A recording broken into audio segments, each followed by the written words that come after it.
குருதேவர் ஸ்ரீராமகிருஷ்ணரின் அமுத மொழிகள். தீயவர்களிடம் சேர வேண்டும். அவர்கள் நமக்கு தீங்கு செய்யாமல் இருப்பதற்காக அவர்களை பயமுறுத்த வேண்டும். ஆனால் அவர்கள் மீது ஒரு நாளும் விஷத்தை செலுத்திவிடக்கூடாது, தீமை செய்யக்கூடாது.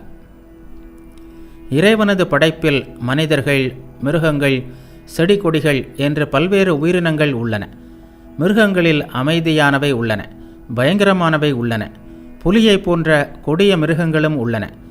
மரங்களில் அமுதம் போன்ற பழங்களை தருகின்ற மரங்கள் உள்ளன.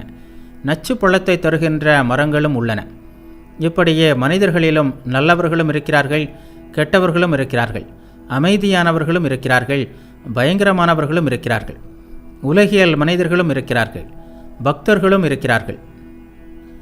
மக்களை 4 வகையாக பிரிக்கலாம்: பத்தர்கள், முமுட்சுக்கள், முக்தர்கள், நித்தியர்கள்.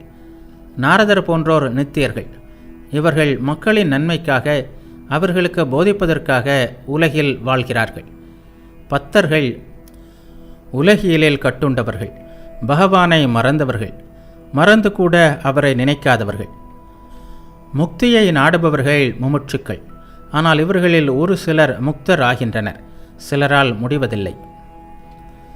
முக்தர்கள் என்பவர்கள் சாதுக்களைப் போல், மகான்களைப் போல். இவர்கள் காமினி காஞ்சன ஆசையால் கட்டுப்படாதவர்கள். இவர்களின் மனதில் உலகியல் இல்லை.